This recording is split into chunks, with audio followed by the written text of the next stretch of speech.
Today, we are continuing our conversation that we have been having this month, talking about mindfulness in the real life chaos. And this one, I think a lot of us need right now, because there are seasons and phases of life where it's not the big things that break us, it's all the small things that add up. It's the mountain of chores, the scheduling the kids' activities, the grief we carry underneath that we haven't fully processed, the uncertainty of where we're going or if ends will meet. Hello, and welcome to Torches, Yoga and Mindfulness. I'm Lauren, and I'll be your coach. If you're curious about mindfulness, healing, and practical habits that actually work, you're in the right place. Here, we focus on simple but powerful practices grounded in ancient wisdom and modern science to care for both our mind and body. So make sure you hit the like and subscribe before you go so you don't miss what's next. We carry all these responsibilities, roles, expectations, and uncertainties if we're making the right choices or paralyzed by all of this.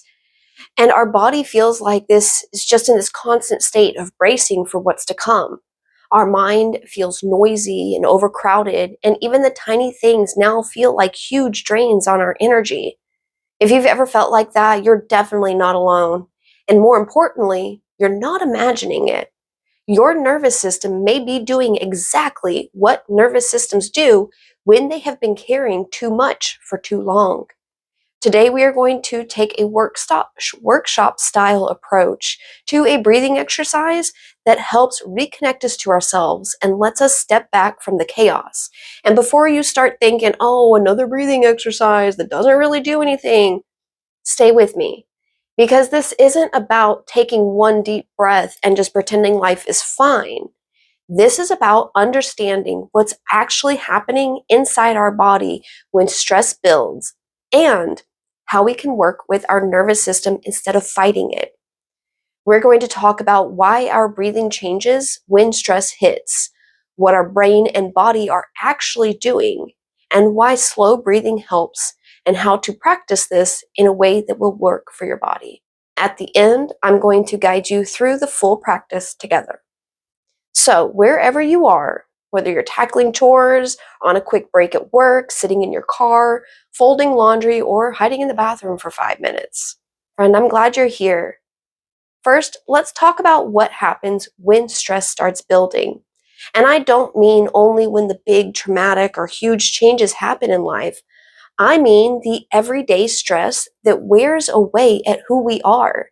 The deadlines, conflicts, decision fatigue, not enough sleep, never getting to finish that mental to-do list, or feeling like everyone is needing or expecting something from you.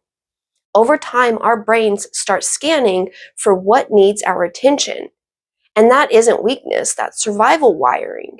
It's the brain checking to make sure we are safe, what needs fixing, what are we forgetting, what's going to go wrong.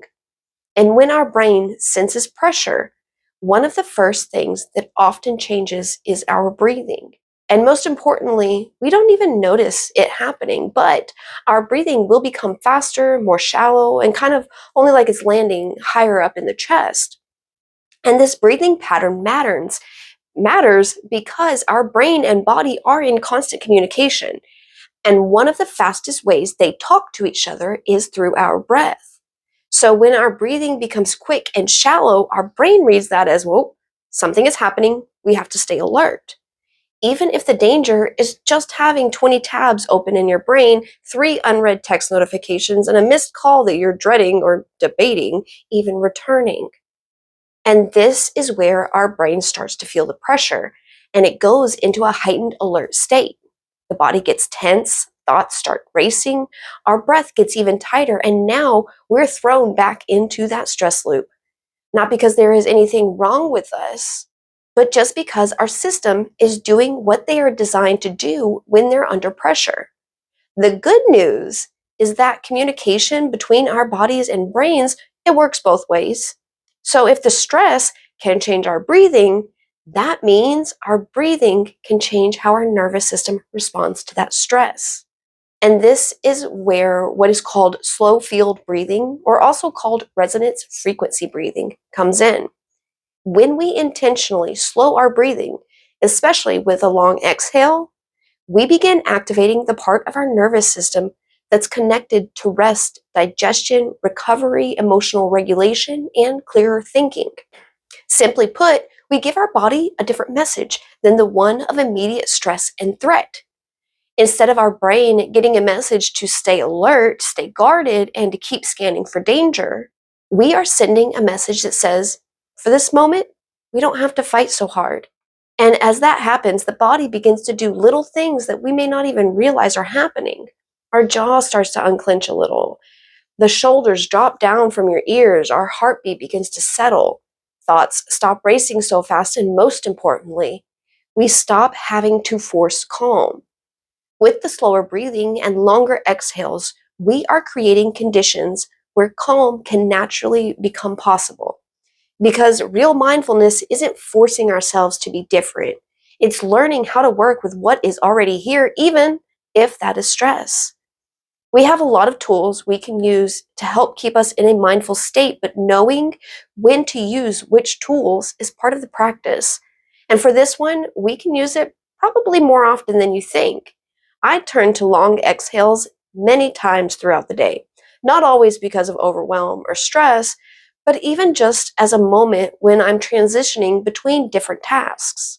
But this slow field breathing is exceptionally helpful before having a hard conversation with someone, after reading an upsetting message, or when you're standing in the kitchen at the end of a long day trying to figure out what to eat or feed your family.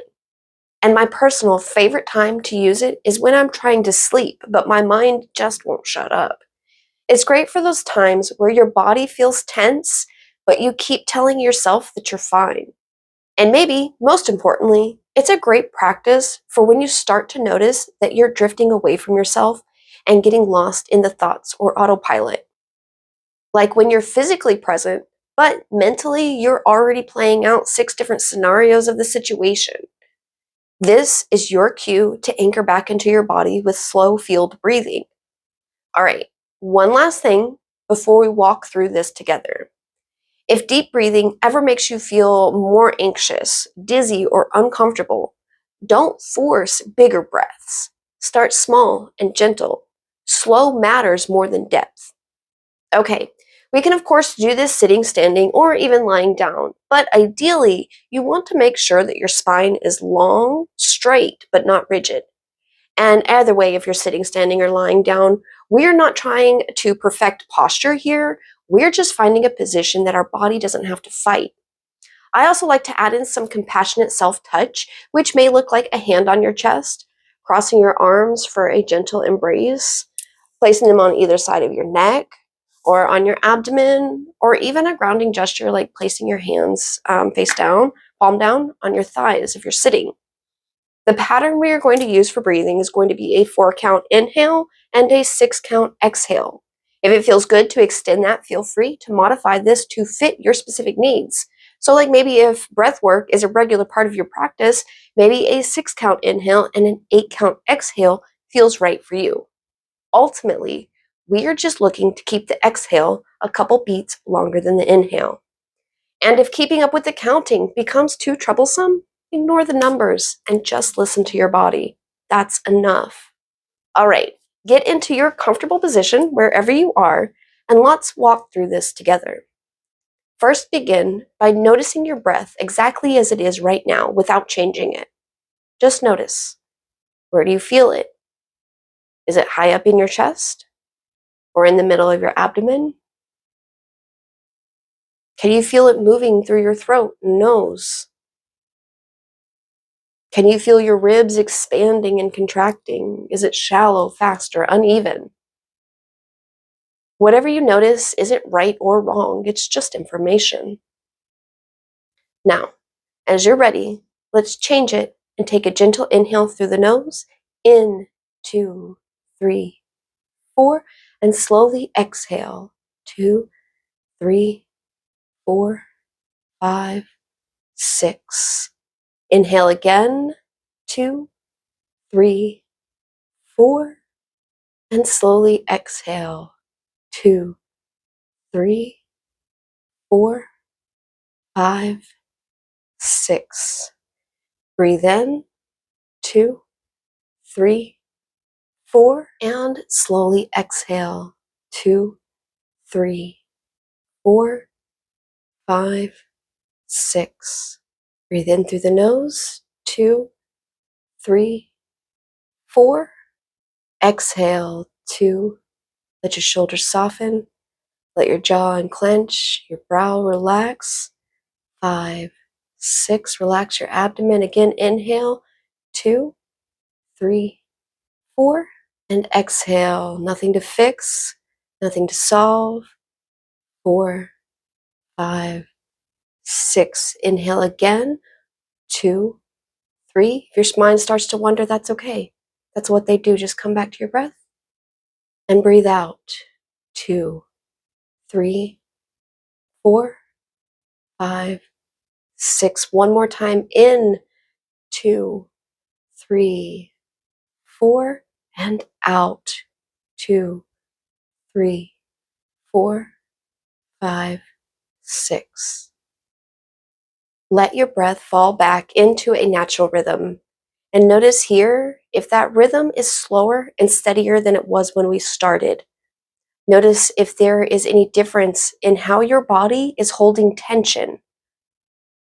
We're not expecting anything dramatic.